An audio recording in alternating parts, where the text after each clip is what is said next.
بسم اللہ الرحمن الرحیم۔ السلام علیکم دوستو، MRQ وائس میں خوش آمدید۔ دنیا کی سب سے قیمتی گائے، یہ بہت ہی اہم اور نہایت ہی شاندار قرآنی واقعہ ہے، اور اسی واقعے کی وجہ سے قرآن مجید کی اس سورہ کا نام سورہ بقرہ یعنی گائے والی سورہ رکھا گیا ہے۔ دراصل واقعہ یہ ہے کہ بنی اسرائیل میں ایک بہت ہی نیک اور صالح بزرگ تھے، اور ان کا ایک ہی بچہ تھا جو نابالغ تھا، اور ان کے پاس فقط ایک گائے کی بچیا تھی۔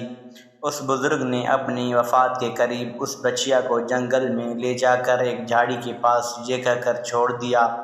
کہ یا اللہ عز و جل، میں اس بچیا کو اس وقت تک تیری امانت میں دیتا ہوں جب تک میرا بچہ بالغ ہو جائے۔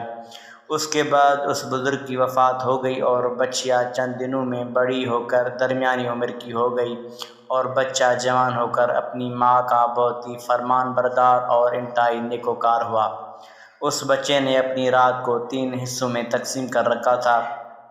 ایک حصے میں سوتا تھا، اور ایک حصے میں عبادت کرتا تھا، اور ایک حصے میں اپنی ماں کی خدمت کرتا تھا، اور روزانہ صبح کو جنگل سے لکڑیاں کاٹ کر لاتا اور ان کو فروخت کر کے 1/3 رقم صدقہ کر دیتا، اور 1/3 اپنی ذات پر خرچ کرتا، اور 1/3 رقم اپنی والدہ کو دے دیتا تھا۔ ایک دن لڑکے کی ماں نے کہا کہ میرے پیارے بیٹے، تمہارے باپ نے میراث میں ایک بچیا چھوڑی تھی جس کو انہوں نے فلاں جگہ کے پاس جنگل میں خدا عز و جل کی امانت میں سونپ دیا تھا۔ اب تم اس جھاڑی کے پاس جا کر یوں دعا مانگو کہ اے حضرت ابراہیم علیہ السلام اور حضرت اسماعیل علیہ السلام اور حضرت اسحاق علیہ السلام کے خدا،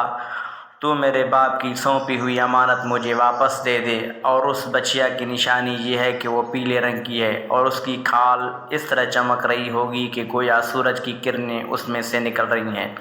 یہ سن کر لڑکا جنگل میں اس جھاڑی کے پاس گیا اور دعا مانگی تو فوراً ہی وہ گائے دوڑتی ہوئی آ کر اس کے پاس کھڑی ہو گئی، اور یہ اس کو پکڑ کر گھر لایا تو اس کی ماں نے کہا، بیٹا تم اس گائے کو لے جا کر بازار میں 3 دینار میں فروخت کر ڈالو، لیکن کسی گاہک کو بغیر میرے مشورے کے مت دینا۔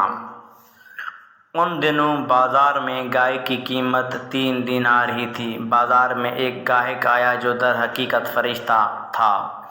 اس نے کہا کہ میں گائے کی قیمت 3 دینار سے زیادہ دوں گا، مگر تم ماں سے مشورہ کیے بغیر گائے میرے ہاتھ فروخت کر ڈالو۔ لڑکے نے کہا کہ تم خواہ کتنی بھی زیادہ قیمت دو، مگر میں اپنی ماں سے مشورہ کیے بغیر ہرگز اس گائے کو نہیں بیچوں گا۔ لڑکے نے ماں سے سارا ماجرا بیان کیا تو ماں نے کہا کہ یہ گاہک شاید مجھے کوئی فرشتہ معلوم ہوتا ہے، تو اے بیٹا تم اس سے مشورہ کرو کہ ہم اس گائے کو ابھی فروخت کریں یا نہ کریں۔ چنانچہ اس لڑکے نے بازار میں جب اس گاہک سے مشورہ کیا تو اس نے کہا کہ ابھی تم اس گائے کو فروخت مت کرو، آئندہ اس گائے کو حضرت موسیٰ علیہ السلام کے لوگ خریدیں گے تو تم اس گائے کے چمڑے میں سونا بھر کر اس کی قیمت طلب کرنا، تو وہ لوگ اتنی ہی قیمت دے کر خریدیں گے۔ چنانچہ چند ہی دنوں کے بعد بنی اسرائیل کے ایک بہت مالدار آدمی کو جس کا نام عامل تھا، اس کے چچا کے دونوں لڑکوں نے اس کو قتل کر دیا اور اس کی لاش کو ایک ویرانے میں پھینک دیا۔ صبح کو قاتل کی تلاش شروع ہوئی، مگر جب کوئی سراغ نہ مل سکا تو کچھ لوگ حضرت موسیٰ علیہ السلام کی خدمت میں حاضر ہوئے اور قاتل کا پتہ پوچھا تو حضرت موسیٰ علیہ السلام نے فرمایا کہ تم لوگ ایک گائے ذبح کرو اور اس کی زبان یا دم کی ہڈی سے لاش کو مارو، تو وہ زندہ ہو کر خود ہی اپنے قاتل کا نام بتا دے گا۔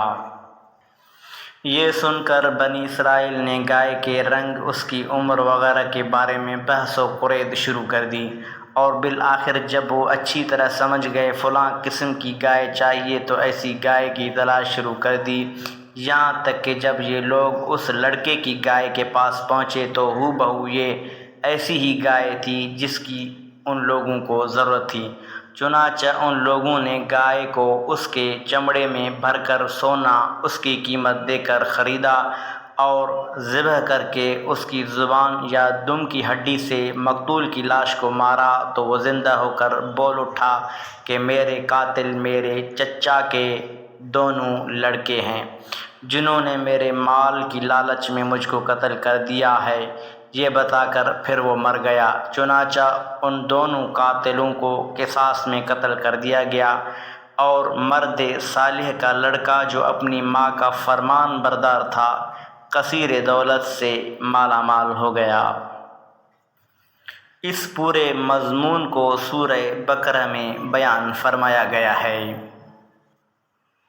ناظرین، اس واقعے سے بہت سی عبرت انگیز اور نصیحت خیز باتیں اور احکام معلوم ہوئے،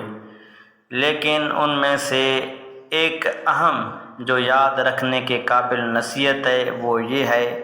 کہ ماں باپ کی فرمان برداری اور خدمت گزاری کرنے والوں کو خداوند کریم غیب سے بے شمار رزق کا سامان عطا فرما دیتا ہے۔ ناظرین، ویڈیو اچھی لگے تو لائک کریں، شیئر کریں اور ہمارے چینل کو سبسکرائب کریں۔ شکریہ۔